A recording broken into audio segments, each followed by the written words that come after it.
Merci de vous joindre à nous aujourd'hui. Je m'appelle Adam Safer, je suis le directeur de Philanthropie Québec. Notre séance d'aujourd'hui va porter sur la relation complexe entre la philanthropie et la question du travail, c'est-à-dire à son rapport aux mouvements syndicaux et à l'avancement des droits des travailleurs et travailleuses. Nous nous intéressons aussi aux expériences et aux conditions de travail des professionnels qui travaillent au sein du secteur philanthropique. La motivation de cette séance est assez simple. La relation actuelle de la philanthropie avec les questions liées au travail et aux travailleurs et travailleuses est au mieux complexe et au pire extrêmement troublante. Now, why this troubling relationship? Well, at its core, philanthropy requires the accumulation of vast amounts of assets by individuals. This accumulation occurs through business practices whose profits are dependent in large part on the ability to decrease input costs. And one of these costs is labor. So as a result, in most business contexts, the interests of workers are in direct conflict with the profit-seeking interests of ownership. Now, this contradiction characterizes the history of much modern philanthropy. Andrew Carnegie, for example, is celebrated as one of the most prolific philanthropists in history, but his wealth came from the extreme exploitation of workers. Low pay, 12-hour shifts, 7 days a week, with only one holiday per year. Now, this contradiction isn't limited to the robber barons of the early 20th century. Prominent Canadian foundations are funded by companies that rely on global supply chains that exploit poor, racialized, and female workers in the global south. And there's other foundations that invest in companies that are fiercely anti-union and deploy union-busting tactics. Workers within the philanthropic sector face their own set of challenges. Funders' obsession with low overhead costs generally means that charities can't retain talent or pay their workers very well. And research shows that fundraisers, who are typically female, are often forced by management to engage in various kinds of self-exploitation or flirting to raise funds from donors just to keep their organizations afloat. And of course, we can't forget the pressures that workers in the charitable sector face to accept low pay or no pay in order to demonstrate that they truly care about the cause. En ce sens, la philanthropie dans sa forme classique peut être considérée comme étant fondamentalement opposée aux travailleurs et travailleuses. Mais faut-il nécessairement qu'il en soit ainsi? S'il peut en aller autrement, quelles mesures la philanthropie peut-elle prendre pour aborder et dénouer ces tensions? Nous savons que le soutien à des conditions de travail décentes, à des salaires équitables, à la négociation collective, à des syndicats forts et à une économie sociale forte avec des structures de propriété alternatives est essentiel pour lutter contre les inégalités de race, de sexe et de classe dans les secteurs de bienfaisance et dans nos communautés plus largement. Ainsi, alors que le soutien aux travailleurs et travailleuses et au mouvement pour l'amélioration des conditions de travail reste une lacune majeure dans la pratique philanthropique, ainsi qu'une tension et une contradiction qui est au cours du secteur. Nous pensons que ce champ d'intervention représente également une opportunité incroyable pour les acteurs philanthropiques qui désirent s'engager dans la construction d'une société plus juste et équitable. So welcome to this very exciting topic. I was overjoyed to be asked to come and moderate with these wonderful, smart people from around Canada who are going to talk about different facets of the issues. And all of you have your own relationship to the topic. So I'm going to really encourage everyone to take what you hear inside and think about how you work, how you support others in work, and how your organization intersects with these issues, with labor rights, working conditions, and class divisions and wealth divisions, which are ever present in the philanthropic sector. So for my part, I worked most of my life in nonprofits, even before I was like being paid for it. I was a youth, an activist as a young person. I grew up with a single mother. We lived under the poverty line, and I was the first person in my family to go to university. So I often struggled in my work in nonprofits, especially once I became a fundraiser, with trying to cover up the fact that I grew up poor, or trying to cover up the fact that I was a lesbian, or trying to cover things up, because I felt that the world that we were trying to access in philanthropy was a separate sphere, and that only the select few got access. And in fact, in the past, even philanthropy conferences in Canada used to be exclusive. You could only get access if you worked for a foundation or were invited by one. So there's all kinds of juicy things to talk about, and we're going to jump right into it today with Jacques Bordelot and Yami Msosa. So Jacques will be giving us some thoughts. Jacques, you'll have about 10 minutes. I hope that's good. And we're going to look at the big questions about how philanthropy and grant making and workplaces support workers or not, and workers' rights. So Jacques, on va commencer avec toi. Bonjour. Donc, bonjour à toi, bonjour à vous. Jacques est récemment retraité de la Fondation Betty. Non. J'ai quitté la direction générale pour me repositionner au sein de la Fondation là, comme conseiller stratégique, partenariat et développement. Donc, je vais plutôt me mobiliser sur des dossiers particuliers là, et puis laisser de la place à de nouveaux leadership. Voilà. Oui, la Fondation Betty, pour ceux qui ne le connaissent pas, est une fondation subventionnaire québécoise qui est engagée pour la justice et le changement social. Et BAT est très impliquée dans les collaborations entre les fondations pour faire avancer le secteur aussi. Donc, qu'est-ce que vous avez à nous dire sur comment la Fondation BAT et autres peuvent ou a déjà soutenu les luttes pour les droits des travailleurs? Oui. Bien, encore une fois, merci de me faire de m'avoir invité là, à vous partager mes réflexions. J'arrive là avec beaucoup d'humilité, c'est-à-dire que poser la question philanthropique du travail, c'est pas un angle que j'avais beaucoup abordé fait que ça a été comme une occasion de revisiter les pratiques de la Fondation Beati, puis en me disant, est-ce que nos pratiques, autant internes, donc de gestion des ressources humaines, de l'organisation du travail ici à la Fondation Beati, est-ce que nos modalités de soutien aux organisations communautaires, au milieu associatif, est-ce que nos priorités de financement, puis le type de projet qu'on accueille, est-ce que à tous ces niveaux-là, on est une organisation qui contribue à sa façon à améliorer les conditions de travail des travailleurs, travailleuses? C'est un peu ça la question qui m'a habité.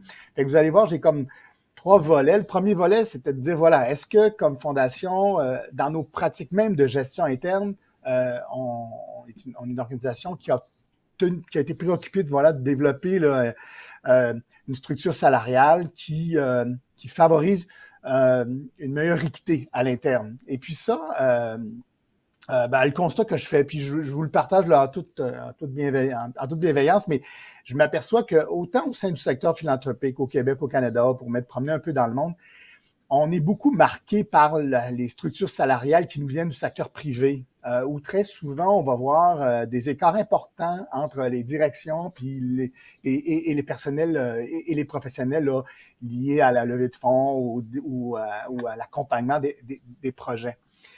Et ce que ça me fait naître chez moi comme question, c'est ça. Est-ce que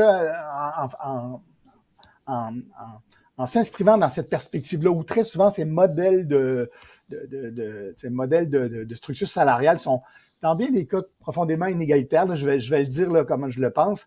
Est-ce que comme fondation, on a une réflexion à faire, c'est sur comment on construit même, là, c'est ça, nos propres modèles de gestion. Bref, là-dessus, je suis assez fier de dire qu'à la Fondation Beati, depuis longtemps, on avait cette préoccupation d'avoir une structure de gestion qui soit, une structure salariale qui soit plus aplatie, où les écarts entre la direction et le personnel soient pas trop grands, tout en reconnaissant l'imputabilité et les responsabilités liées, là, par exemple, à une direction d'une organisation comme la nôtre. Et comment on s'assure aussi en même temps que nos pratiques internes, elles sont cohérentes avec notre désir de s'assurer qu'il y a une équité interne, bien sûr externe là, par rapport à ce qui existe dans le marché, mais interne, et puis que voilà, on favorise que dans le fond, il y a une reconnaissance réelle dans le fond du travail puis de l'importance de chacune des fonctions dans une organisation comme la nôtre. Ça, c'est la première chose. La deuxième chose, c'est sûr que je me suis posé la question, est-ce que nos pratiques philanthropiques, notre façon de donner, favorise ou améliore les conditions de travail des travailleurs et travailleuses? Mais des choses qui me sont venues en tête, c'est de m'apercevoir que comme fondation, puis là-dessus, je constate qu'on est comme bien d'autres, on a un petit bout de chemin à faire. Pendant très longtemps, puis encore aujourd'hui, on reconnaît peu ou pas ce que j'appelle, moi, le travail invisible qui est lié à l'encadrement ou le soutien des projets dans lesquels on est engagé. C'est-à-dire que quand un groupe vient vers nous, il y a du travail en amont, bien sûr, pour déposer une demande d'aide financière, mais après ça, il y a du travail qui se fait par la suite pour encadrer ou soutenir le déploiement de ce projet-là. Ce qu'on pourrait appeler là, des frais administratifs ou des frais d'encadrement ou de suivi de projet, souvent dans nos formulaires, on n'a pas de place pour ça. Ça ne veut pas dire que les organisations, là, à l'occasion, là, dans leur montage financier, ils ne font pas une place. Mais il n'y a pas nécessairement, chez nous, là, je parle de Fondation Beati, dans mon formulaire, il n'y a pas de reconnaissance formelle de ce travail-là et de l'importance de le financer, à même là, les argents qui sont mis à la disposition des organisations. Fait que ça, pour moi, je trouve que là, il y a une réflexion à faire sur ça, sur la reconnaissance qu'on apporte. C'est ça, tout ce travail souvent invisible, mais essentiel. Un projet, ça se développe pas, ça se développe parce qu'il y a des gens qui peuvent être embauchés, mais souvent, ça demande aussi de la part de l'organisation qu'on puisse y apporter là, du soutien, de la supervision, de l'encadrement. Sur la question aussi du travail, des conditions de travail, là, ça m'a amené à voir je m'aperçois que comme fondation, pendant longtemps, on déposait ce qu'on était capable de mettre sur la table en termes de financement. On espérait que les groupes arrivent à se donner à des conditions de travail décentes, mais jusqu'à quel point on avait une vision large puis claire sur cette question-là, en disant est-ce que jusqu'à quel point je me sens responsable ou co-responsable avec le groupe de m'assurer que les conditions sont réunies pour que le groupe puisse offrir ces conditions-là. Et ça, je trouve que là-dessus, le secteur philanthropique a un petit bout à faire, là.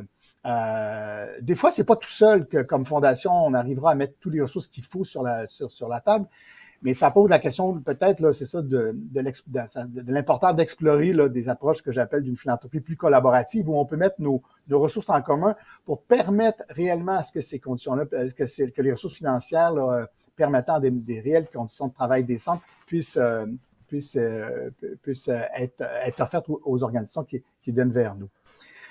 La question du financement à la mission, par rapport au soutien des groupes, je termine là-dessus, c'est-à-dire que je m'aperçois que pendant longtemps, là, puis je vais parler de Beati, mais lorsque les gens nous disaient est-ce que vous soutenez le financement à la mission, on disait avec le peu d'argent qu'on a, on pense que ça relève de l'État, c'est pas notre responsabilité. On n'a pas la prétention de pouvoir être un acteur par rapport à cette question-là. On renvoyait un peu les groupes là, à leurs revendications traditionnelles auprès des gouvernements, en se positionnant comme si c'était pas notre problème. Je pense qu'aujourd'hui, les choses ont bougé. On est de plus en plus de fondations à se dire que la question du financement à la mission, c'est pas juste le problème des organisations, mais c'est aussi un enjeu qui doit nous mobiliser. Là, je pense qu'il y a une prise de parole à avoir dans l'espace public. Il y a un travail de représentation à faire avec le réseau communautaire. Bref, je pense que le secteur philanthropique ne peut plus faire la sourde oreille à cet enjeu-là en disant c'est pas mon problème. C'est un problème qui le concerne. Et je termine sur la question des mouvements des travailleurs-travailleuses, dire comment on soutient ça. Est-ce que comme fondation, on peut avoir un rôle à jouer? Je dirais que comme fondation, on n'a pas eu historiquement là, une priorité à emploi ou soutien au mouvement des travailleurs-travailleuses. Cependant, on a depuis longtemps une préoccupation de soutenir, dans le fond, des mouvements sociaux qui cherchent à donner une voix à des populations qui sont, dans le fond, marginalisées, fragilisées, appauvries ou peu entendues.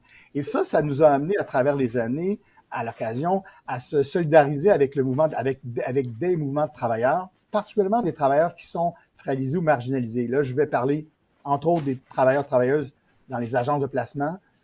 Par exemple, à Montréal, à la Fondation Béati, on s'est associé à plus d'une fois avec le CTI, pour les gens qui connaissent le Centre des travailleurs et travailleuses immigrants. Ben, c'est cette question-là est devenue comme un enjeu important. C'est souvent des travailleurs travailleuses qu'on ne veut pas voir. La question des travailleurs agricoles, on commence à en parler, mais c'est une réalité, que ce soit au Québec ou à travers le Canada. Il y a beaucoup de producteurs agricoles qui, pour pouvoir rester en affaires, là, font venir des travailleurs étrangers. Comment on s'assure que c'est ça, que les travailleurs ont des conditions de travail qui sont décentes? Puis quand j'ai de travail et de vie, là-dessus, comme fondation, on est interpellé par le passé par plusieurs initiatives là, en région. On a même contribué à la mise sur pied d'un réseau provincial qui fédère l'ensemble de ces initiatives-là.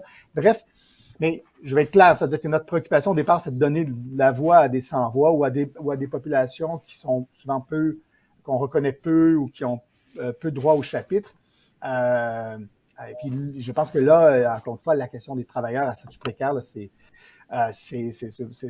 une réalité importante au Québec, au Canada, puis je pense qu'il faut reconnaître. Et puis, bref, quand on y était, on était content que ça n'est plus là pour à ces travailleurs-là, travailleuses, de mieux faire reconnaître leurs droits.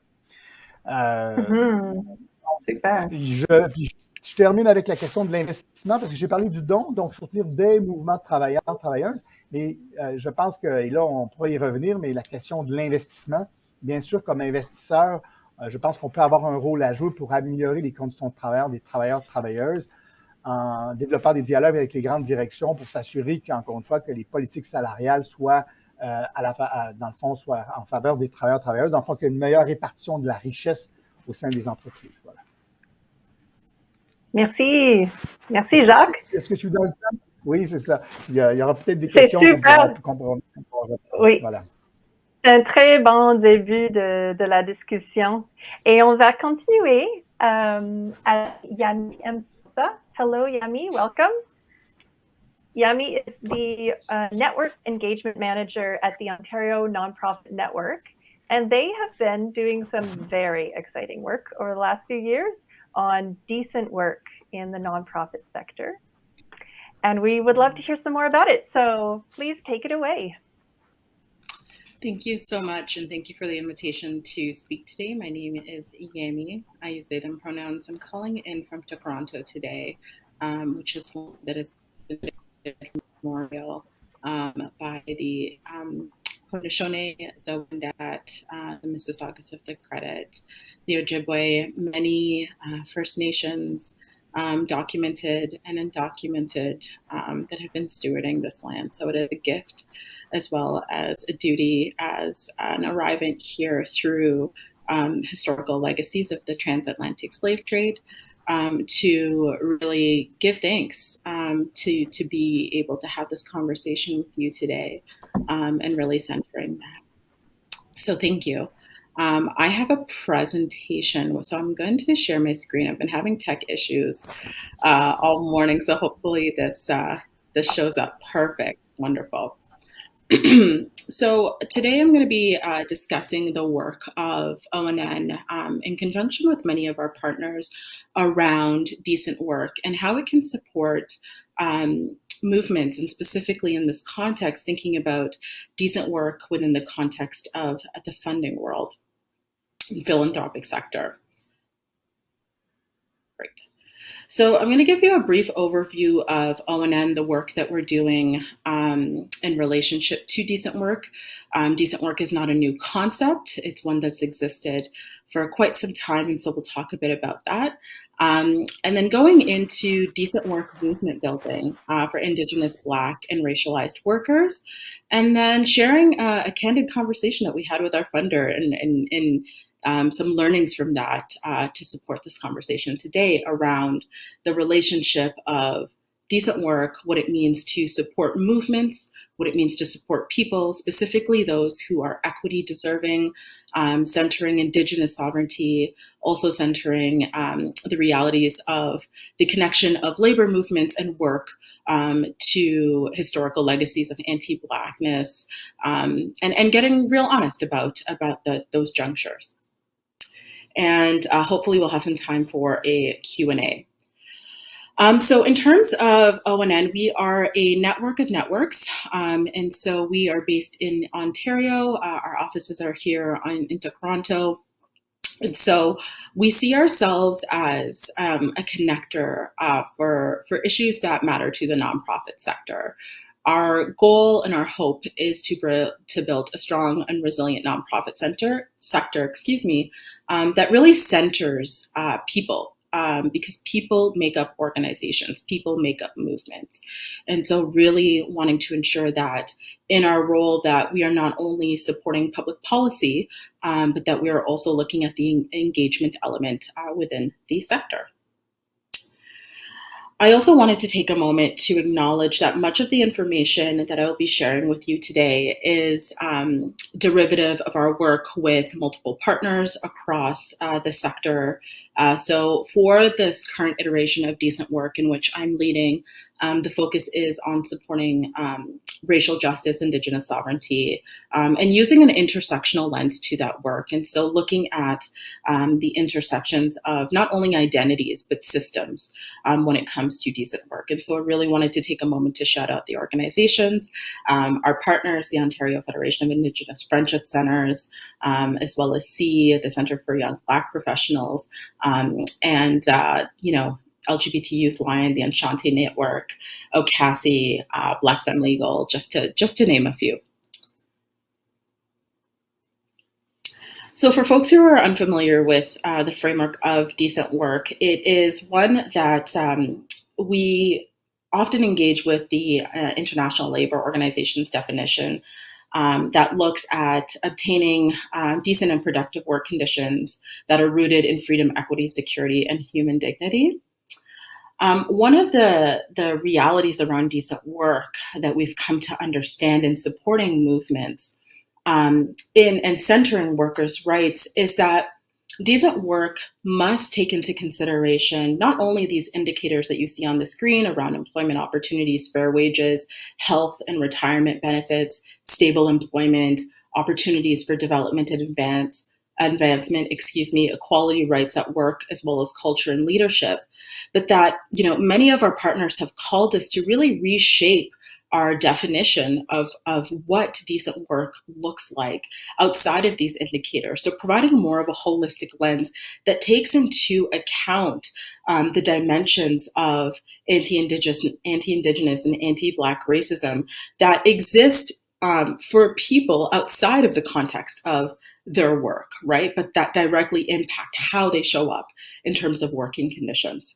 So really wanted to center that as well as we are in the early stages of the project and really building a lexicon that speaks to decent work within the framework of anti-Black racism, which would examine historical legacies of anti-Black racism here on Turtle Island, examining the ways in which with our partners at OFIFC, decent work can look at a holistic lens, as I mentioned before, and they've been calling us and really pushing us to examine that framework. And so in terms of, thinking about decent work, and when talking to funders and talking to folks within the philanthropic sector, it's critical that we recognize that decent work practices have to center people. People are the drivers. So when our people are well, not necessarily in relationship to what they can produce, but when our people are well, we are supporting movements. We are supporting labor movements. We are supporting movements for racial justice. We are supporting movements for disability justice. Right? And so what we know and what we've heard from the sector in relationship to decent working conditions, as well as the relationship to funders, is that power dynamics often exist between the two. Right? That we know that at times, especially when funding movements for or work or organizations that are Black-led, Indigenous-led, we are calling into question funding organizations and movements that are going to call attention to power and speak truth to power, right? And so what that means is an element of radical honesty that needs to ensue, that funders can support that work rather than creating inaccessible requirements that stifle that work or conditions that stifle that work. Right? Some of the biggest kind of tensions that we've seen more recently is tensions around advocacy. Right? Another dimension that often has come up in our early conversations is the transactional nature with funders and within that relationship.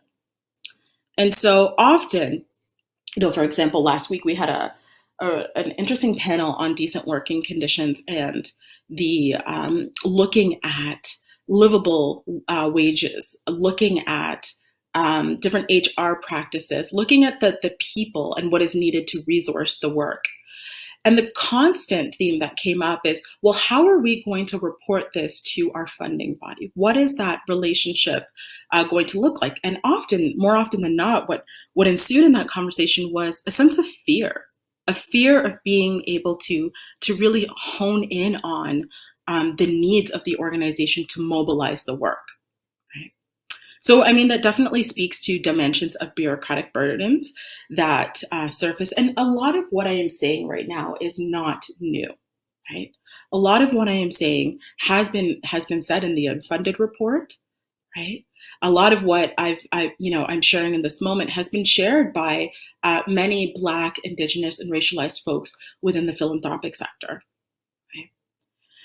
Another dimension in which we have a tension that we hold is the fatigue of co-optation of language around racial justice and equity and Indigenous sovereignty without the materialization of that. Right? So we know that many spaces are pushing to place this on the agenda in terms of racial justice, intersectional analysis, and ensuring that the tables are not homogenous. Right?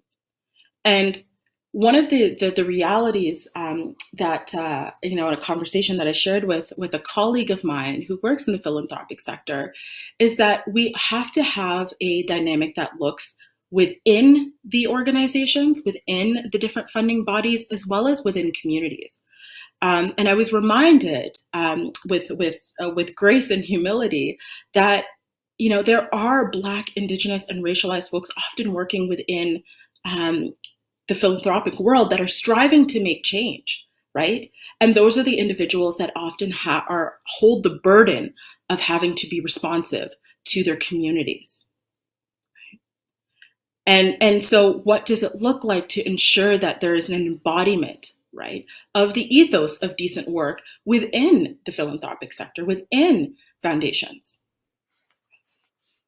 And some other dimensions that I'll just quickly touch on, as I know I have 10 minutes, is really centering meaningful relationships. And that's what we've been told. When individuals are able to have meaningful relationships that move away from the transactional nature, and I know that within the private and the public sector, there are different structures organizationally that permit and flexibilities that permit for that more in-depth conversation and relationship that's needed in order to truly sustain this work.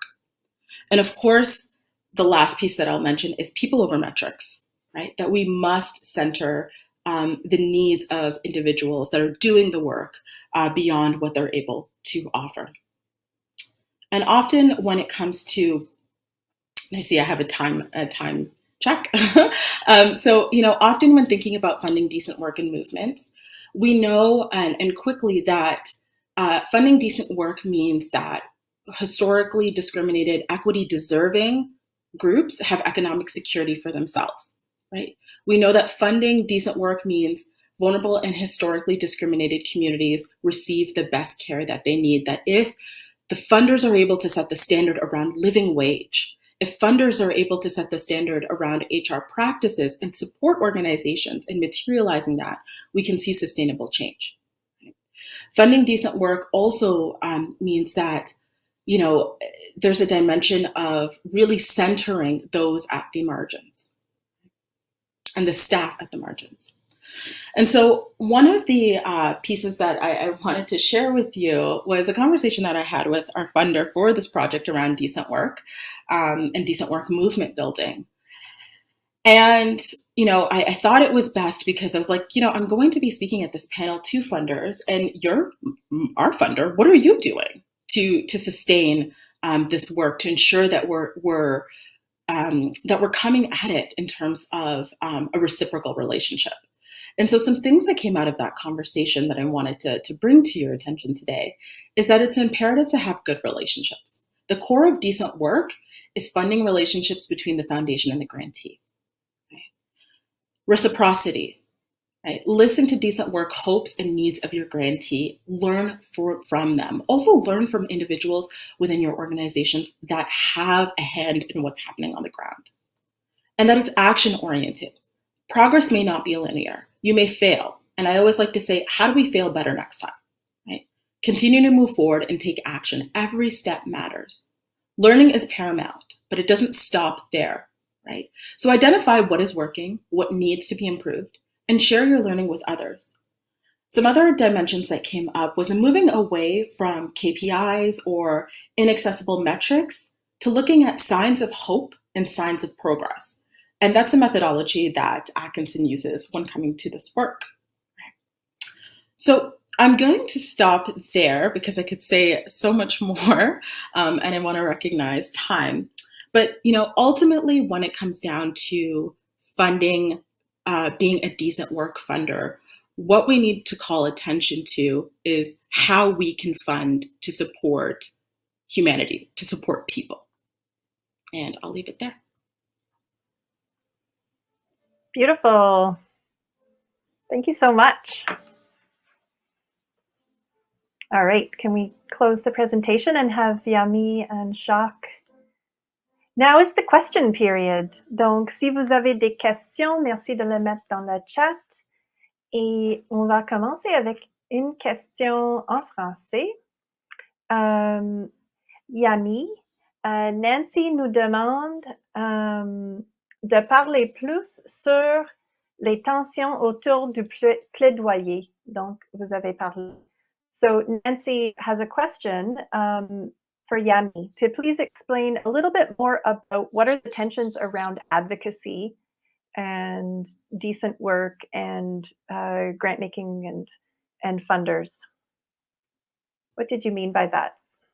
Yeah, absolutely. Happy to elaborate a bit more. So some of the tensions that exist around advocacy is that often folks within the sector are unsure of the limits and the scopes because of requirements of their funders around the type of advocacy that they can do. So a prime example of this that was shared with me and one that I've experienced myself is the limitations of talking about police brutality when it comes to the Black community and the limitations that come from that in relationship to the funder in terms of what type of advocacy can happen, right? Because naturally, when you talk about police brutality, you're going to be calling out the state, right? You're likely going to be calling out other key players. And so, it's been disclosed to us that in terms of those limitations of being able to do the advocacy work that centers, B3 organizations and those caveats that at times can be stifling. So I hope that answers the question. Thank you. We have another question. This one is for Jacques. C'est une question de Sacha Emmanuel Mossu qui a dit « Vous avez parlé de travail invisible au sein des fondations, sachant que la philanthropie, les OSBL reposent souvent en partie sur des actions bénévoles. Croyez-vous qu'il serait intéressant que le gouvernement offre des incitatifs fiscaux pour reconnaître le travail bénévole, comme il le fait déjà avec les dons?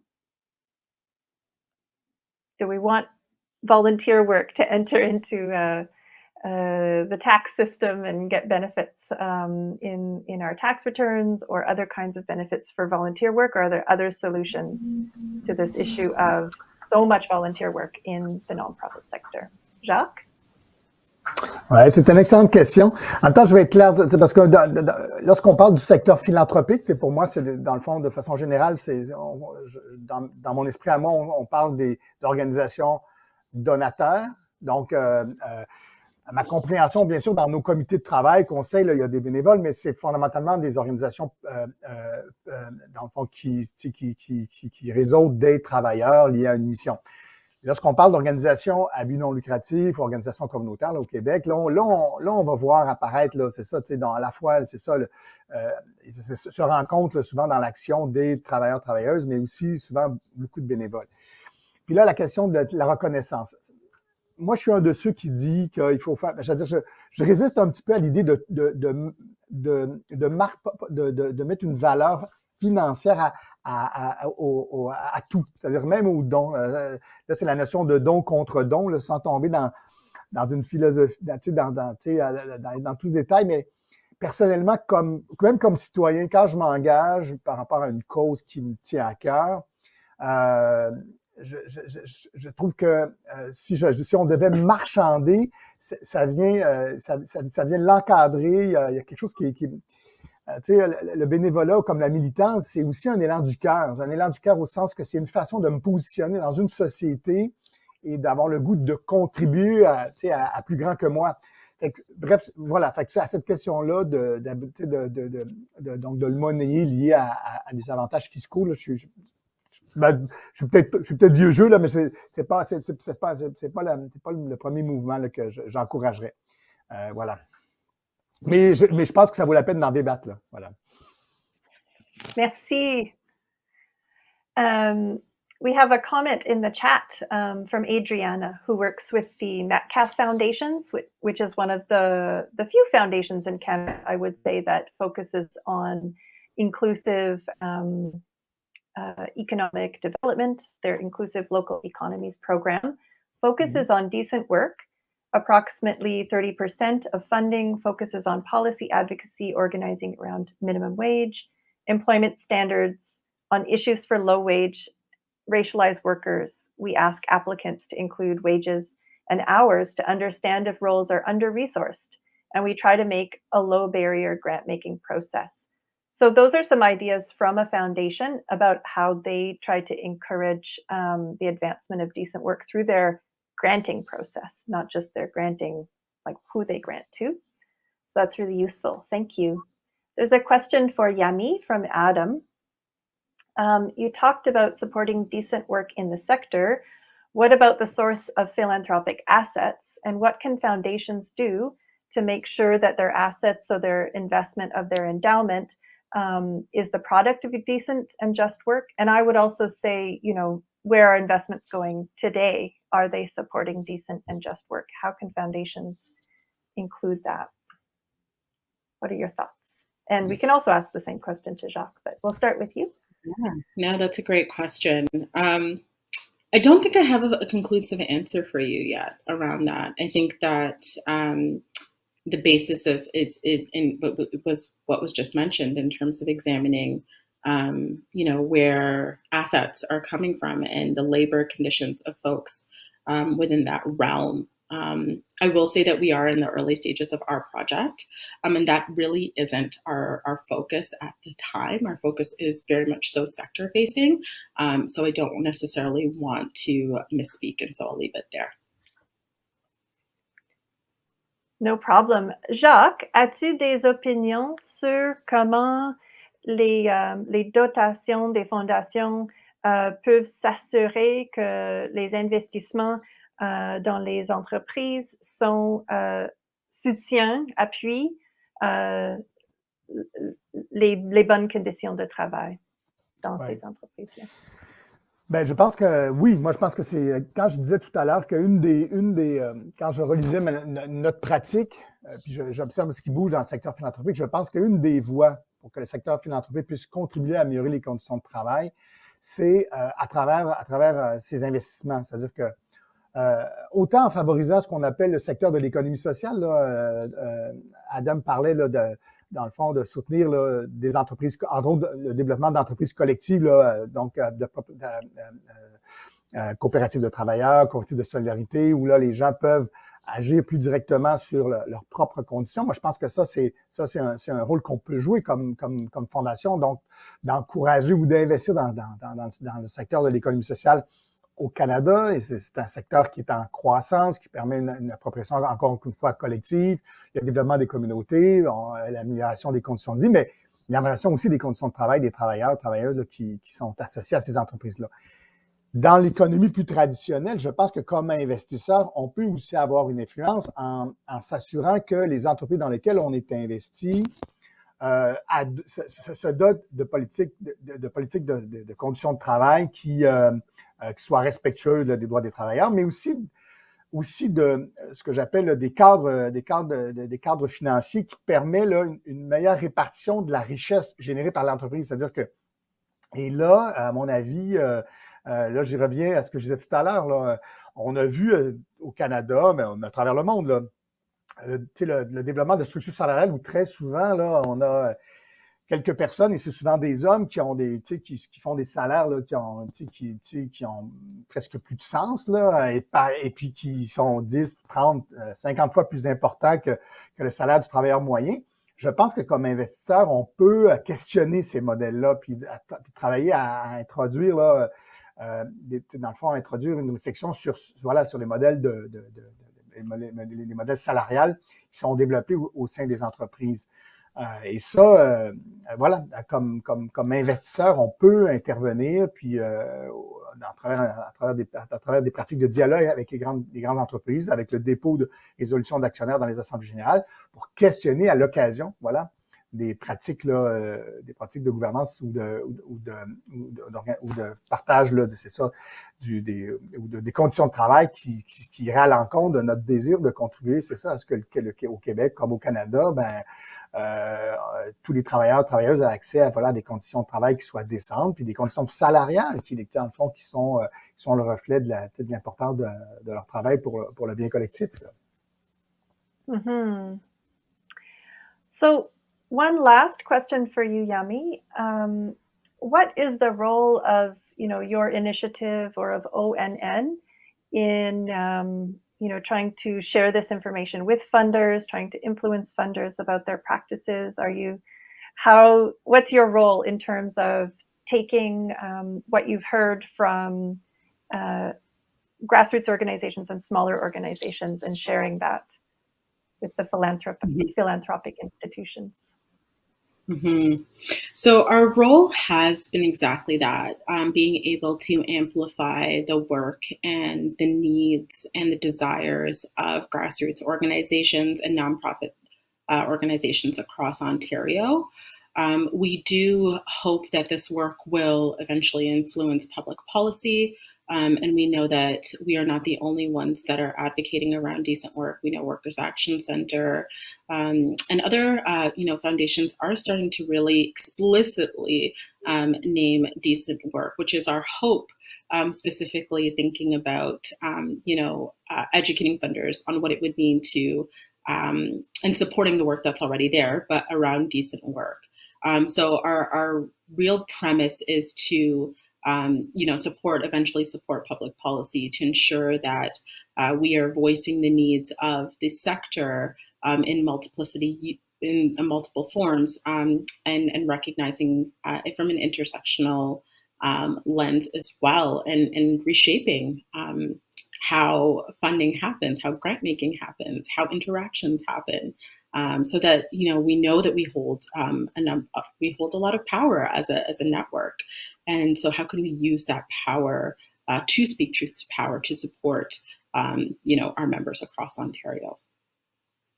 Right on.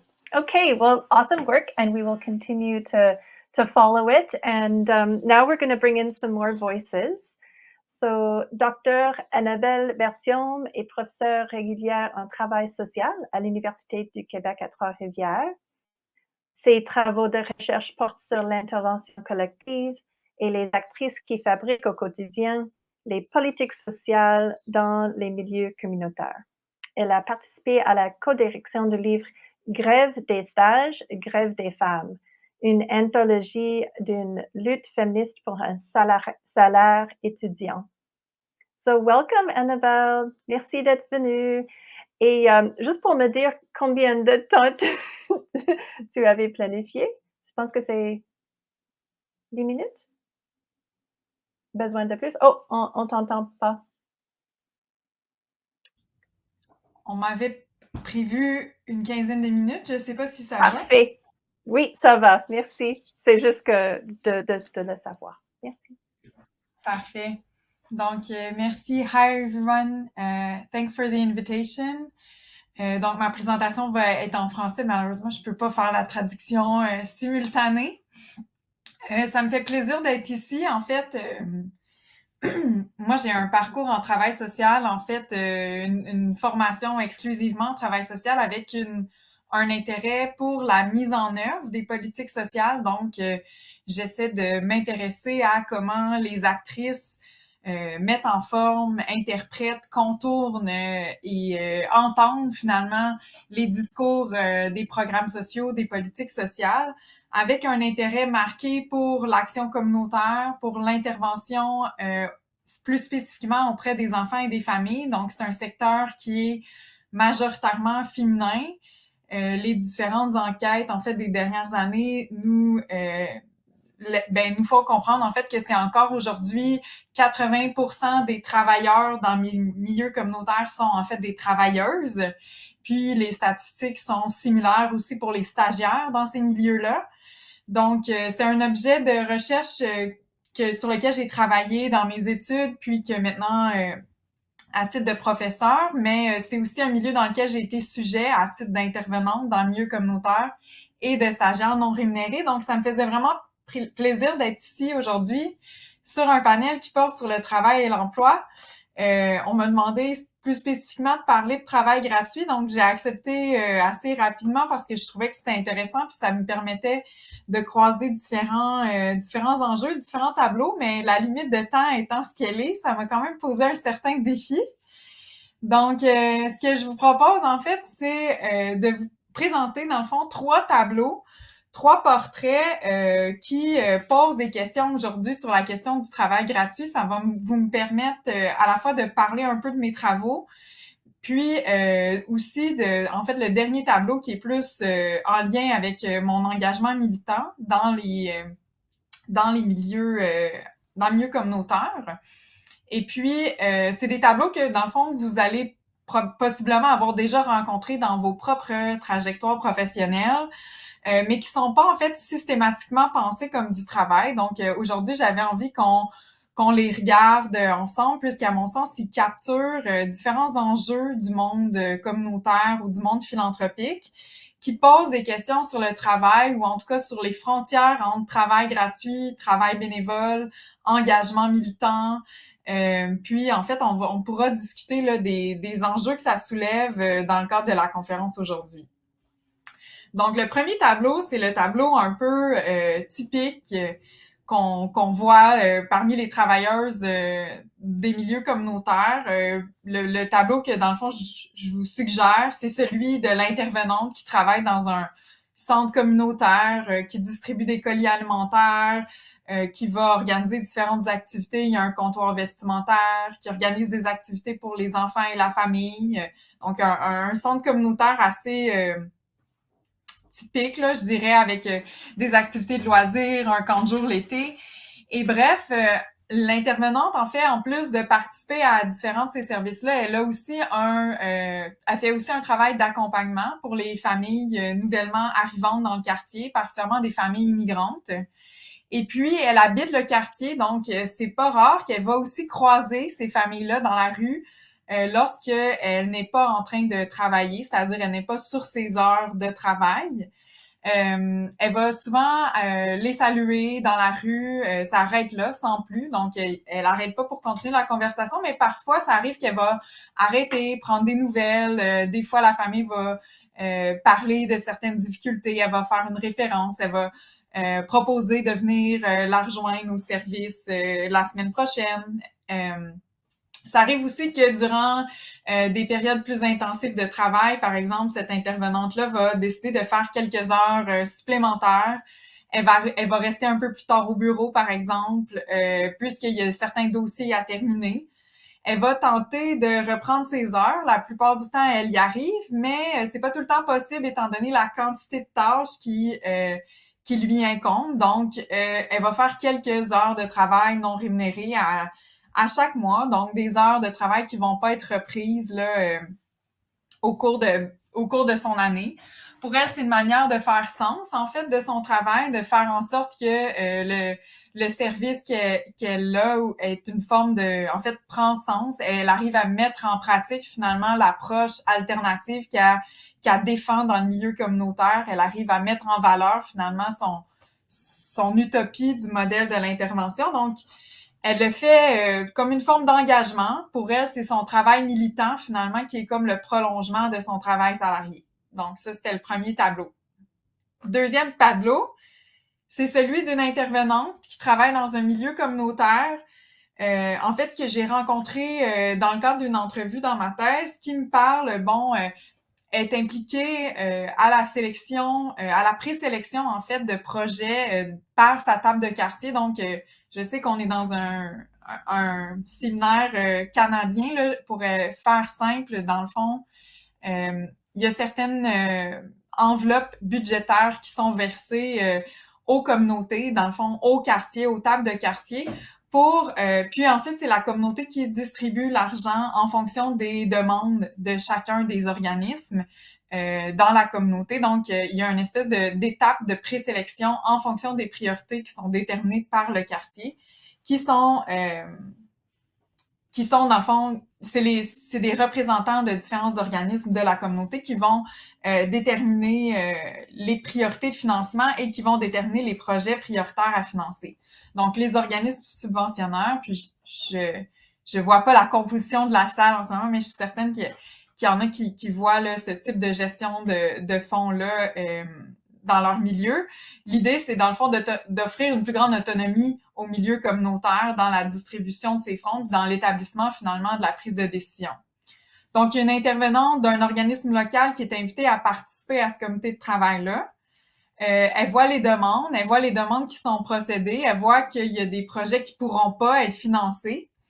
Elle est consciente que les demandes sont nombreuses, puis elle sait que, un des critères qu'elle doit appliquer, c'est la question de la participation citoyenne. Donc, finalement, est-ce que le projet qui est proposé encourage ou pas la participation des citoyens et citoyennes dans sa communauté?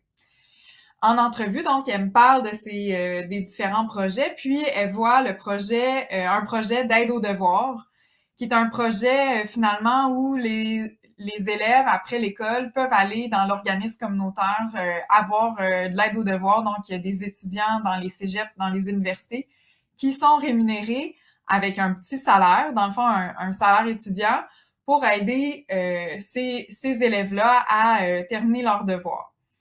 Bon, c'est pas un projet avec un grand projet, c'est pas un grand exemple de participation citoyenne, mais c'est un service qui est vraiment important dans le quartier puisqu'on sait qu'il y a un taux de décrochage scolaire important, il y a un taux de mères adolescentes aussi qui ont pas terminé leurs études qui est important.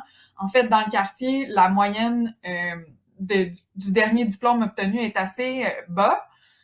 Donc, ce que l'intervenante décide de faire, en fait, c'est qu'elle va suggérer à l'organisme demandeur, au lieu, en fait, de rémunérer des étudiants, des étudiantes pour faire ce travail-là de tutorat, elle va encourager en fait d'inclure des bénévoles dans le service pour augmenter la participation citoyenne. Donc, elle va impliquer, puis elle pense en fait à ce moment-là peut-être changer aussi le type de personnes qui vont être impliquées. Donc, au lieu que ça soit des étudiants et étudiantes qui cherchent un salaire, ben elle se dit ben peut-être que ça va répondre à un autre besoin, celui des personnes retraitées qui ont moins peut-être besoin d'un gagne-pain, mais qui auraient plutôt besoin de sortir de l'isolement.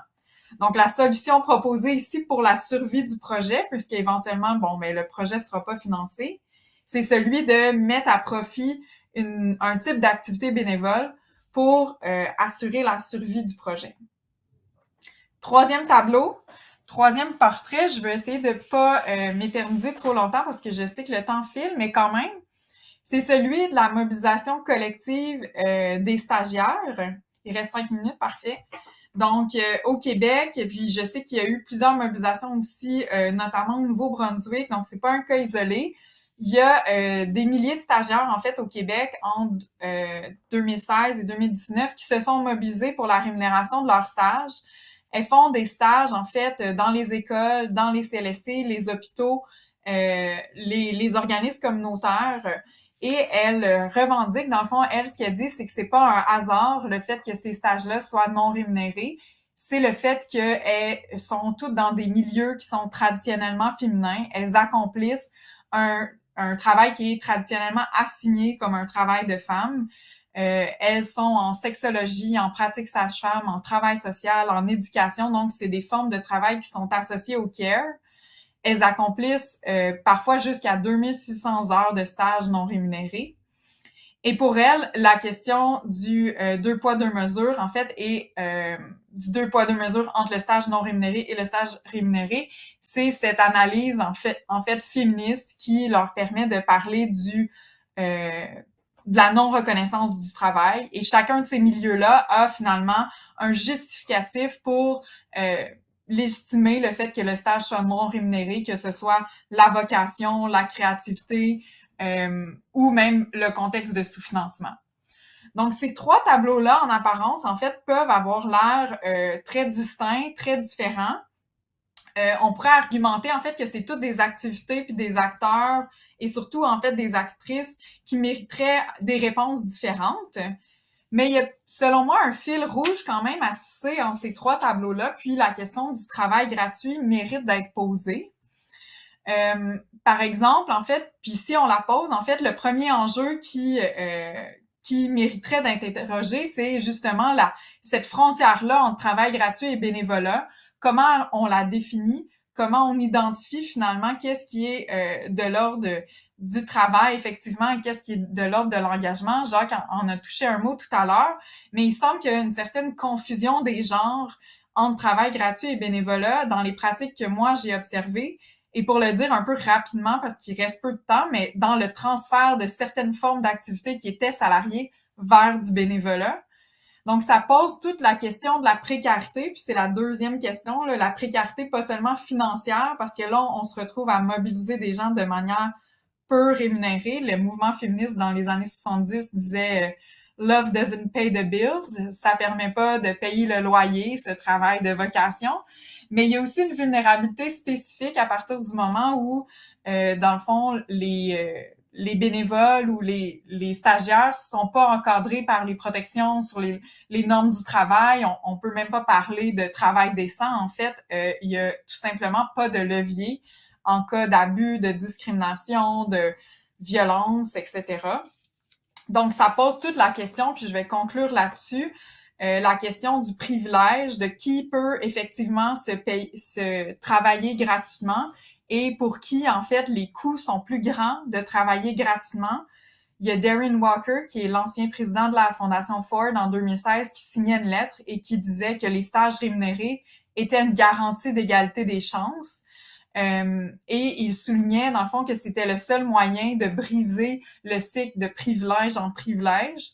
Je pense qu'on pourrait élargir, en fait, son constat et considérer que la fin du travail gratuit, serait une véritable manière de permettre l'égalité des chances et que c'est pas juste une question de classe, comme disait Juniper au départ, mais c'est une question de genre et de race aussi, parce que si effectivement on se préoccupe de diversité, d'inclusion dans nos milieux, il faut aussi se préoccuper de la question de l'invisibilité du travail dans les secteurs dans lesquels avec lesquels on s'associe, puisqu'il y a effectivement, chez les sans-salaire, en fait, chez les intervenantes trop peu rémunérées, chez les bénévoles, les militants, des stagiaires, des questions de rapport de pouvoir qui vont venir brouiller les frontières entre travail bénévole, travail gratuit, engagement. C'est une question dont je pense le milieu philanthropique doit se préoccuper, mais également milieu communautaire, puis en fait, quiconque est intéressé à une réflexion radicale sur la lutte contre les inégalités. Donc, je vais m'arrêter ici pour le moment.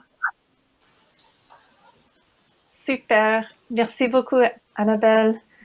C'est super d'avoir ces idées qui viennent d'une recherche très groundée dans des réalités du milieu communautaire. Merci. Si vous avez des questions pour Annabelle, vous pouvez le mettre dans le chat et on va les poser dans quelques minutes. Mais on va entendre d'autres voix maintenant. So I would love to welcome and introduce Rashenda Grazette, who is the Director of Operations at The Breach, which is an independent media outlet focused on, I would say, progressive, critical journalism. And Rashenda has experience around philanthropy, both as a grant maker, working in a private family foundation in the past, and also as a fundraiser and a interim executive director at Head and Hands and so on. Welcome, Rashenda. And her former colleague at the Family Foundation is also with us, Michelle Ledon, who is a program officer since 2019 at the Pathy Family Foundation and has worked in the nonprofit sector for many, many years. Welcome to both of you. And we're excited to hear what you have to say from a worker's perspective, but also as a grant maker's perspective. Thank you. Thanks for having us here today. Well, I'll start off by saying that we're both calling in today from Tiohtià:ke as part of territory now recognized as unceded Kanien'kehá:ka and Haudenosaunee land and waters, though this region has been stewarded and lived on by multiple nations. And we're very fortunate to be able to live, work, and play on this space and continue, hopefully, to advocate for justice for Indigenous folks on this land and around Turtle Island. Today, what we'll be talking to you about, broadly speaking, are the dynamics between philanthropy and fundraising. We're coming from a largely personal and storytelling approach, but also observations and anecdotes from colleagues and collaborators over the years, and general reflections on the game of fundraising, so to speak.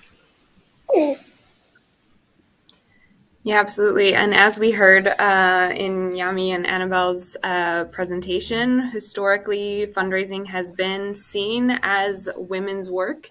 And even just a cursory look at that in a Google search will bring up many examples of the fundraising skill set being tied to skills that are traditionally seen as women's work, being able to juggle many things at once, being very relationally capable, being able to follow up, and perhaps most importantly, to work effectively, to do whatever has to be done in a very resource-scarce environment. So now both of us have worked kind of in both sides of the game, and we're here today just to speak kind of anecdotally about that. So we're divided into a couple sections, but they all come together. I'll start just by talking about aesthetics and personal relationships in fundraising. So obviously with this gendered environment, bodies of fundraisers, the perception of their bodies and the ways they interact with funders becomes part of their work. So for example, navigating what is considered, quote, professional workwear.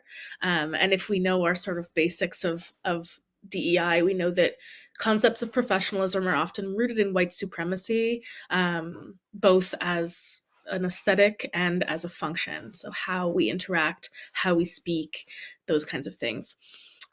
This sort of physical aesthetic of fundraising is especially challenging for those working at the grassroots level or from low-income backgrounds who are operating with really low salaries and feel the need a lot of the time to perform the right kind of look, especially in fundraising spaces like conferences, events, etc. And this comes from philanthropy, right? So systematically speaking, this sector is based strongly on networking and who you know. So getting in touch with your connections, creating partnerships, etc., gives you a leg up. And you have even more of a leg up when you're already from that world, where you can blend in with funders, with philanthropists, where you already have connections, maybe through your personal life, your education, or previous employment. So often, especially marginalized fundraisers sort of have to ask themselves, what is the correct aesthetic? What part of myself do I have to cover or change, even something as small as tattoos, to gain legitimacy and be taken seriously in this industry? So there's different ways that I've noticed, and I've also lived, fundraisers sort of navigating this performance as a means of forming connections and getting into the sector. So something that Adam mentioned at the top is performing femininity. So we were going to talk about this in a larger focus, but we're trying to keep it short. And it's a little more obvious and a little less nuanced, I think, than some other pieces we'll talk about today. So in a sector dominated by women, and especially in a philanthropic part that is often dominated by men, sort of this performance of femininity or the way you look or flirting is a tool to access that network. You have to sort of display a charm and a personability that is, what's the word I'm looking for? Not too much, but just enough to sort of form that connection. The second way, which I want to elaborate a bit more on, that I've seen and experienced ways of fundraising is particular to fundraisers who are tokenized. So those who can maybe less easily access the right aesthetics that can be anything from being racialized, from a low-income background, your age, gender, queerness, or even just physically the way you look. So for some people, of course, you have a long career and therefore you have a certain reputation in the sector already. But for whom this sort of like charming, flirtatious angle is really not viable or not even a comfortable place for you to be, I've seen a lot of folks, and myself included, sort of lean on this role of educator as a means of, gaining that legitimacy. The best way that I've heard it described is a joke from a peer once who said a lot of funders are a bit masochistic about their industry and want to be told off, want to be told what they're doing wrong, and want somebody as a figurehead of telling them that.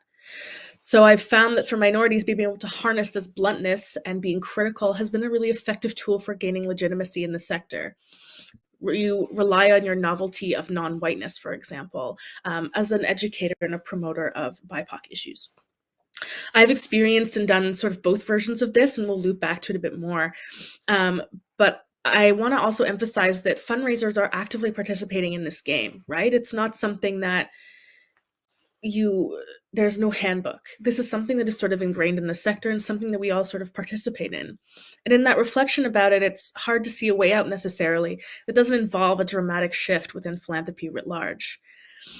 So this is very short, broad strokes about sort of the cognitive dissonance and the performance and the game playing that is important for philanthropy to examine.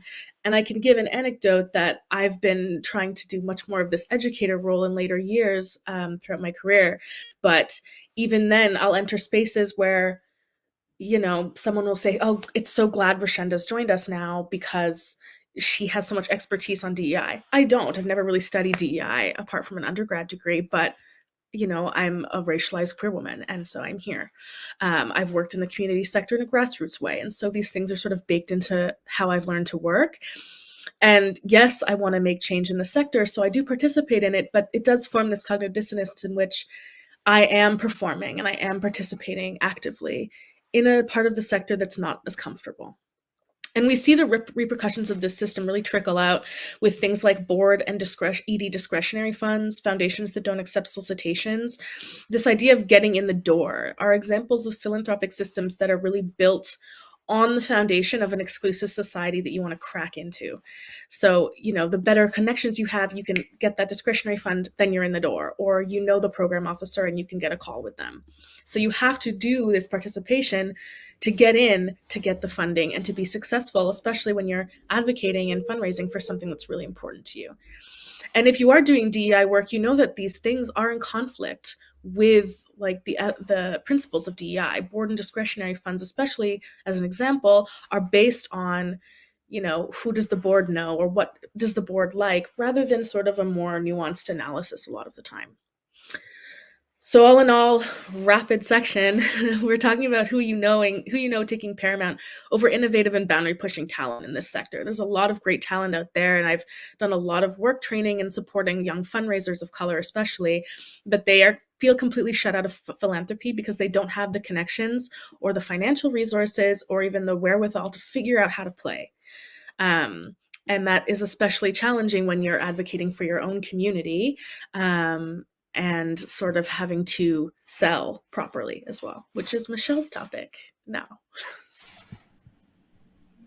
Great, thanks, Rashinda. Yeah, I'm going to speak briefly about the work that the fundraiser does and the labor of fundraising, if you will, as the selling and packaging of a social issue or a certain cause, or perhaps even most problematically, selling the labor of your colleagues or of a certain community in a way that is glossy, feel good for the donor, and the way that these traditional fundraising practices continue to perpetuate these problematic dynamics, and also to continue harmful capitalist colonial practices. It's something that we certainly felt when we were fundraising, and to a similar extent, we feel this same kind of packaging role acting as a translator when we engage with our boards. So when we're presenting a project for approval to the board, it's that same kind of editing, selecting out certain aspects of the reality to align more closely with a strategic plan, a donor's preferences, whatever it might be.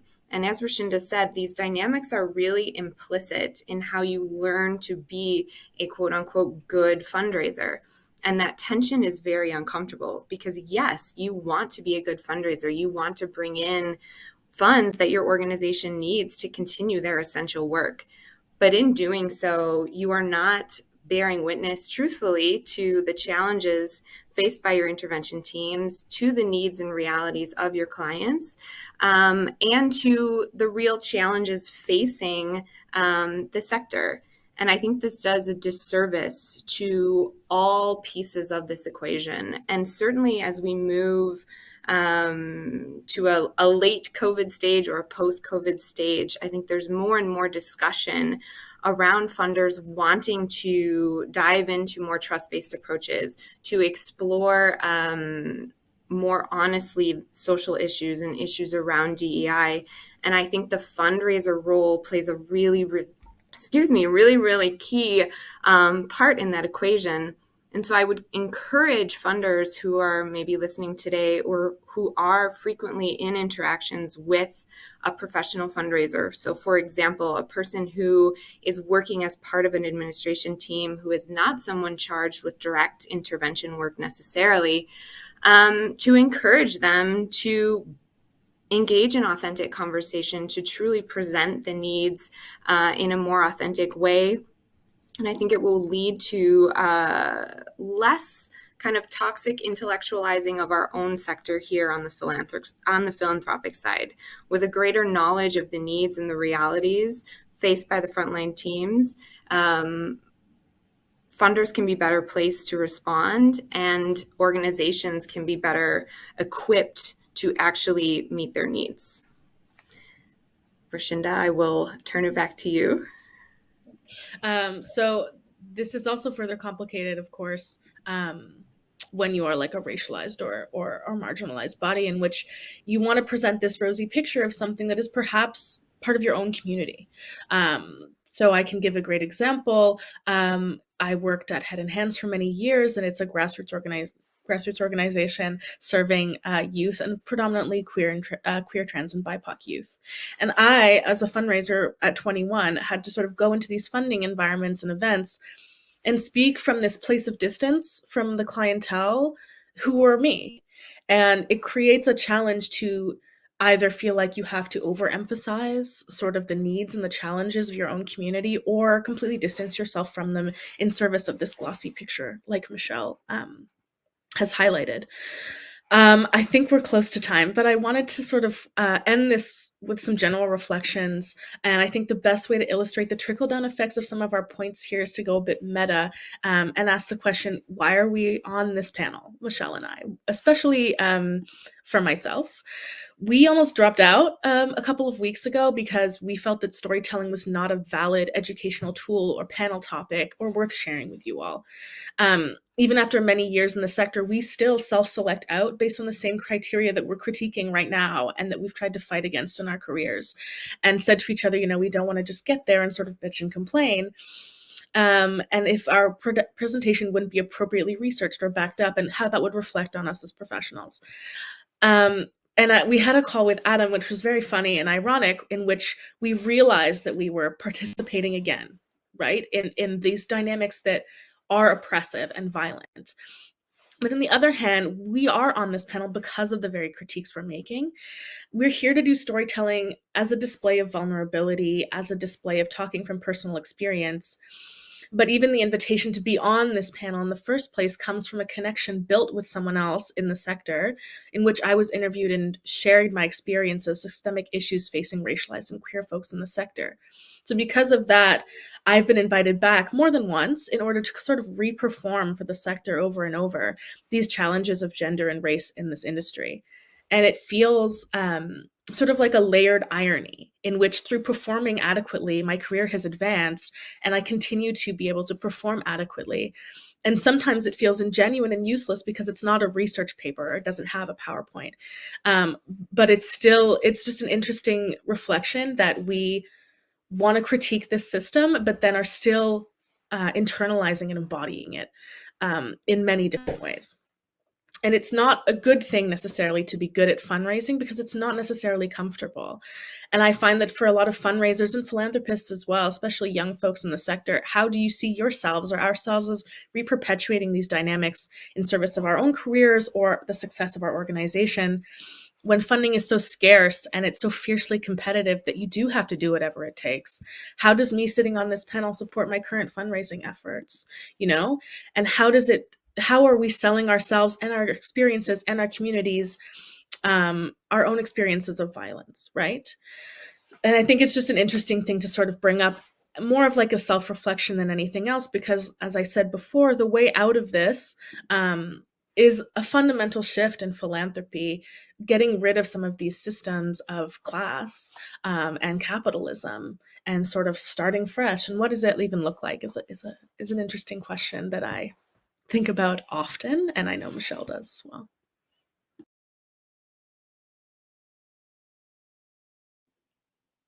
Wonderful. Thank you both so much. All right, let's get into some questions. So Adriana has a comment that there's so many paradoxes in philanthropy and those who work in it, with it. We definitely can feel that from your presentation, so thank you so much. We have a question for Annabelle. One second. Annabelle, a-t-on des clés d'analyse qui permettraient de mieux délimiter les frontières entre engagement, militance et le travail bénévole? So it's a great question that I've often also reflected on, is volunteer work versus work that should be remunerated but isn't for many different reasons. How do you work with that in your research and in your activism?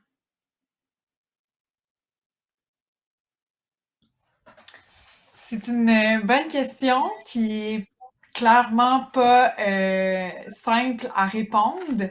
Je pense que j'ai comme coupé une partie là tout à l'heure. Je voulais aller plus en profondeur par rapport à ça.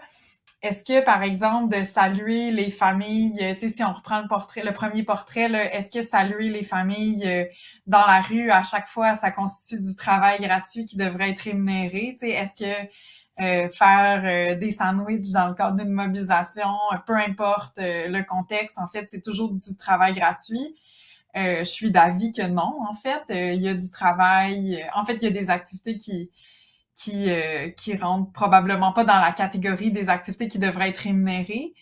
En fait, il y a différentes manières de le comprendre puis de le conceptualiser. Là, il y a Maud Simonet qui parle, quand elle parle de travail gratuit, elle parle de déni de travail, donc une absence de reconnaissance du travail qui est effectué, mais aussi des travailleurs et surtout des travailleuses qui l'effectuent par la même occasion. On pourrait poser en opposition, en fait, le travail gratuit avec la figure du bénévolat, le bénévolat qui peut-être aspire en fait à une forme d'empowerment où la personne en fait qui s'implique a accès à une forme de reprise de contrôle sur sa vie, sur ses conditions de vie. Ça se fait dans un processus qui permet l'apprentissage, donc où il y a un intérêt à la fois au processus et à la finalité.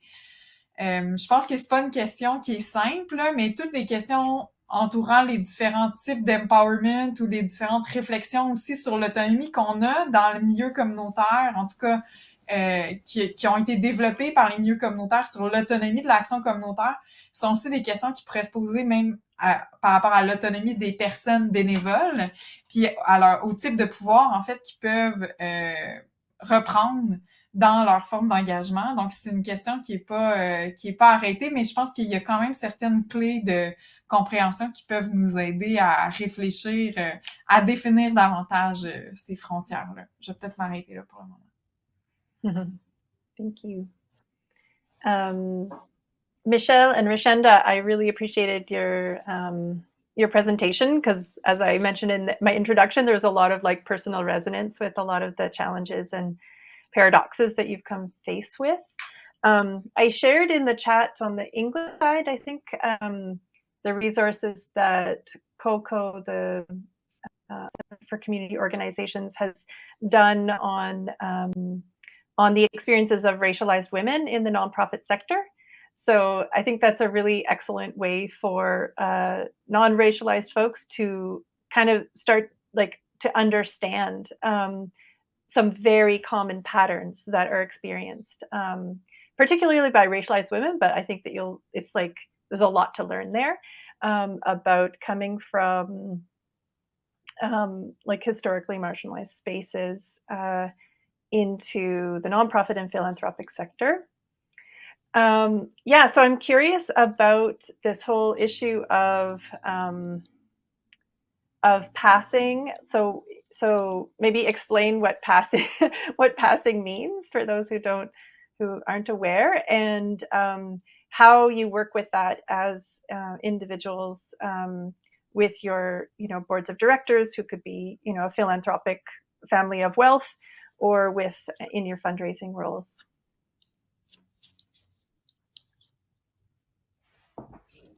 Passing in the sense of belonging?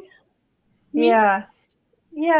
And being accepted as a legitimate person in a space that is normally exclusive. Yeah, well, passing, traditionally refers, in North America anyway, to racialized folks passing as white. So that's sort of the root of that term. But I guess it can be extrapolated out, right, to packaging. Was it packaging or passing? Yeah, passing. Okay, we were also talking about packaging, but yeah, definitely we can talk about both. Yeah. I've lost my train of thought now. Passing. Extrapolated out to other forms of blending and closeness. And I was going to say this earlier, but there was a very interesting moment I had with a mentor once who told me that I had to buy a new pair of boots that were high but not too high that I could wear to meetings. And it's sort of those things. It's small as well as big, in which you take on the aesthetics of others. Maybe you can rephrase the question. I feel like I lost it for a second there. We were figuring it out. Yeah, it wasn't the clearest question. I was just curious if you had any more experiences. Michelle, does that ring true for you as well? I mean, certainly less on a personal level. But I think in terms of presenting the work, it's very important, that kind of editing and self-selecting that we do when we're bringing forth a cause or a project or an organization. I think there's a really high potential for harm to be perpetuated when we try to take work, labor, a reality, and package it into something that is feel good and comfortable for a board or for a donor. And those guidelines, if you will, have been articulated by colonial or capitalist expectations and conditioning. And I mean, certainly I saw this, I did this daily when fundraising for an organization serving homeless youth, even though something as really basic and fundamental as harm reduction, which was fundamental to the organization's intervention methods, we would never speak to a donor about harm reduction. I even had a donor say to me, well, I need to make sure I'm not just keeping a kid alive until their next hit. And it's that kind of big cognitive dissonance between the work being done and the perception of the work that puts fundraisers in that bad translation role. And that's something that I really want funders to encourage a change, and for fundraisers to feel more free to stop doing that translation work and to present the reality much more fully and much more respectfully, and honor the labor and the lived experiences. Mm-hmm. I think also, can I say one more thing? Not that I've had my moment to think. I think the passing is in fundraising, I've talked about a lot as well, but I can talk about philanthropy. I had a brief experience in philanthropy, but I think self-censorship in those environments for, maybe more radical or more racialized folks is also part of passing. And it goes beyond the aesthetic piece, where it's hard to critique or it's hard to feel heard in those environments. Coming from a very different workplace, I would have a lot of moments where either the work we were doing or the way we were talking about our partners was different than how I felt about them, or how I was used to talking about that work from the grassroots. And that self-censorship of like, I want to put a land acknowledgement in my email and I can't, in the way that I would want to write it. So there's this, the packaging is how we talk about our partners, but it's also how we represent ourselves. We repackage ourselves in many different ways to sort of bend to the will of the people who are paying us, funding us, whatever. So it goes beyond just what I've talked about a lot, which is, brand new boots, but also what kind of parts of our values are we discarding in effort of the common good or success or our careers. Mm-hmm. Thank you. And just before we finish this part of the session, we have a comment from Floriane Lemoine, who also works in a private foundation. And she says that she finds it so challenging to develop those genuine relationships with professional fundraisers because of the power in the power dynamics. C'est difficile d'avoir une relation authentique avec des collecteurs de fonds professionnels, et je ne sais jamais comment une relation est vraiment ressentie de leur côté. On dirait qu'il y a une dynamique de pouvoir si inégale en premier lieu qu'il ne suffit pas d'essayer d'authenticité pour l'atteindre. So it is an ongoing challenge for all of us, and to bring our, our true values. If there was ever any time in the history of the world, now is the time to bring our true values to all of our work. And I wanted to thank all of the panelists very, very much for your thoughts, for your reflections, for your research, for your lived research, and sharing your stories. Also, David Grant-Poitras and Adam Safer were the ones who thought up this wonderful panel. And so I want to thank them for coordinating and for reaching out to all of you and for imagining it. Donc, merci. Et on va terminer avec Sylvain. Salut Sylvain. Sylvain Lefebvre est directeur scientifique de Philab pour le Centre Québec Maritime et il fait beaucoup de recherches là-dessus sur les sujets dans la philanthropie aussi. Et Adam, un bébé Avery. Hello Avery, thank you for being with us. So cute. Sylvain, tu vas faire la clôture pour nous. Oui, je vais juste prendre 2 petites minutes. Alors, je suis plus directeur scientifique du Philab Québec. Oh, Je suis désolée. jamais très loin, mais je suis jamais très loin et je suis très content de voir. En fait, c'est plus facile pour moi de dire que je trouve que le Philab a permis beaucoup de progrès dans la réflexion parce que justement, je suis plus directeur scientifique. Alors, ça fait moins comme si je disais que c'était grâce à moi. C'est pas le cas, mais je trouve ça très bien parce qu'en quelques années, on voit l'évolution de la réflexion et le fait qu'on puisse discuter de choses comme ça, de sujets qui sont compliqués aussi pour les fondations. Je pense que ça n'aurait pas été possible il y a 5 ans quand on faisait ces premières discussions. C'est parce qu'il y a de la confiance qui a été bâtie et je trouve ça vraiment fort ce qui a été dit aujourd'hui. Moi, dans mes notes, je trouvais que les 3 dimensions qui revenaient beaucoup, c'était d'abord que les fondations sont des lieux de travail. Et puis, ce qui apparaissait beaucoup dans le dernier panel, c'est le fait que une des spécificités quand on travaille dans les fondations, c'est que dans la même journée, on peut être avec des communautés très marginalisées en première ligne de la violence sociale et à un autre moment, des fois plutôt le soir quand il y a un cocktail, avec les gens plutôt du milieu le plus dominant du monde social. Et tout ça se passe dans la même journée.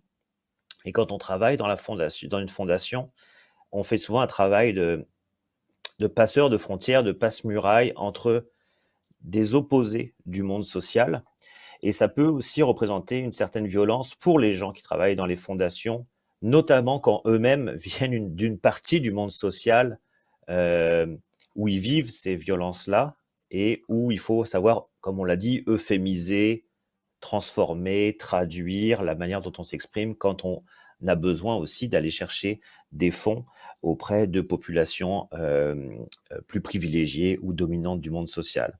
Alors voilà, les fondations comme lieu de travail particulière, ça m'a intéressé. Deuxièmement, le fait que les fondations ont un rôle très important pour déterminer les conditions de travail dans le milieu communautaire. Et je pense que toute la discussion sur le travail gratuit, toutes les zones grises du travail dans le monde associatif, stage, travail, mais il y a des réunions le soir où là, ça devient non payé, travail où on sait qu'ils sont moins bien payés que ce qu'ils devraient, mais on le fait pour la bonne cause. Toutes ces zones grises du travail, les fondations sont un acteur parmi d'autres qui a une responsabilité dans la détermination de ces conditions-là, et je trouve que c'est important qu'elles s'y engagent.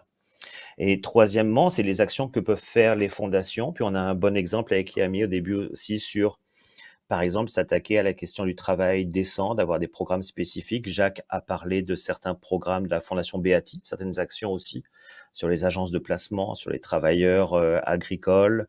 Bon, donc il peut y avoir des actions spécifiques des fondations, mais ça, c'est le côté visible des actions, mais il y a tout le côté invisible des actions par le placement du capital. Ça, c'est toutes les fondations. C'est juste qu'elles sont explicites ou pas dans la manière dont elles ont des répercussions sur les conditions de travail, par la manière dont elles placent leur capital, puis le fait d'encourager certains types d'entreprises ou au contraire de refuser de financer certains types d'entreprises et leurs pratiques, par exemple antisyndicales, dans la manière dont elles placent le capital.